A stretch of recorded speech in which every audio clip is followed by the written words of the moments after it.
Welcome back to AM Northwest. When her child came out as transgender, our first guest was not proud of her initial reaction. Her own evolution and her child's gender change are documented in a very honest new memoir. We welcome the author of Found in Transition, pediatrician Paria Hassouri. Good morning, doctor. How are you doing this morning? Great. Thank you for having me. How are you? Good. You are really brutally honest in this memoir. Why was it important for you to do that, to open up about this? Yeah, I think it was important for me to be really honest because I wanted another parent going through this to see that you can go from complete shock and denial and devastation to coming out on the other side and thriving and being an activist and really evolving with your child. Let's talk about how we're going to refer to your child. Ava. Yes. She's a girl, Ava, Yes. but she initially started out as a boy. And you, in this conversation, our conversation, we will always call her Ava, right? Yes. Okay. Yes. So let's talk about, was Ava different when she was born? You know, I think when she was young, she came out at 13 and a half. When she was young, she didn't have any signs that I would associate with a gender issue. There were little things like she often had difficulty making friends or, she had a hard time sometimes connecting to certain people, but there was never really anything that would indicate it to us that she may have an issue with her gender.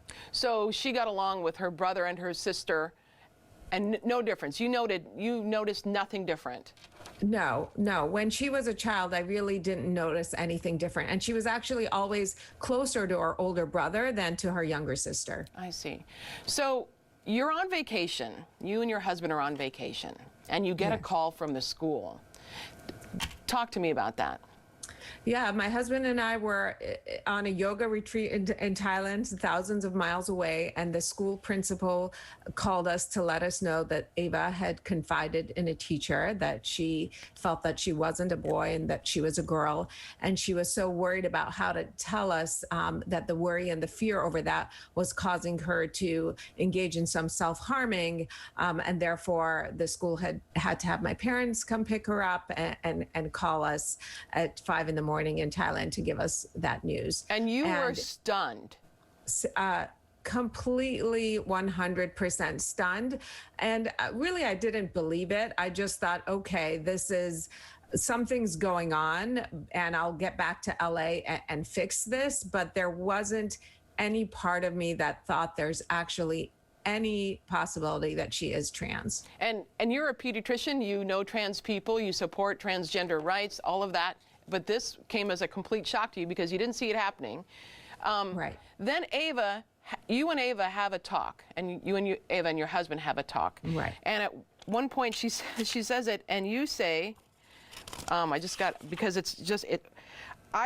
began my rebuttal. You can't just wake up and decide to be a girl one day. People who are transgender have signs of it starting when they are 3 or 4 years old. They don't just suddenly realize they are trans at 13. I'm a pediatrician. I know this.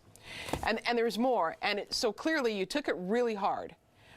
I took it very hard, yes. And I didn't know. I thought I knew how trans people present and their various presentations. And clearly I was wrong and I didn't know. And when did you finally get that this is what was going to... You start out the book in an amazing way, by the way, on Thanksgiving. Ava comes to you and says she wants to wear a dress to the dinner with all the family there. Yes. And you're having a really difficult time. Yes. Yeah, I think when I started to really get it is when...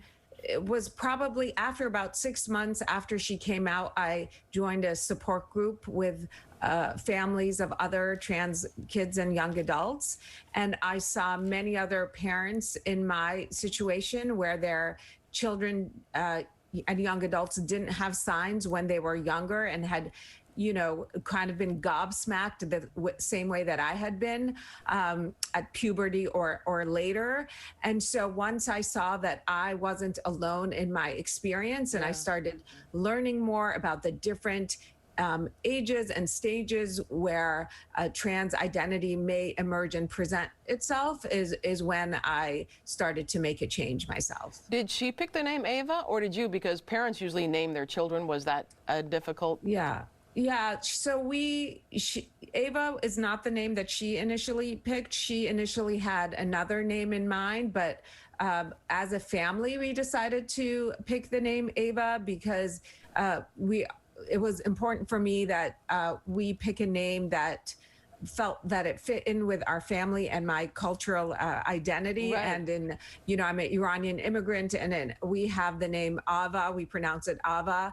And my other children have names that are Iranian names. Right. So it was important that we came up with one that could be Iranian and American, and felt like it fit into our family because she was still a part of our family. So. Yeah.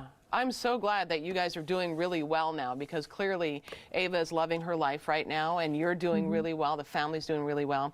We want to tell everyone again, the book is called Found in Transition, A Mother's Evolution During Her Child's Gender Change. Paria, thank you so much. Thank you so much for having me and sharing this with your audience. You bet.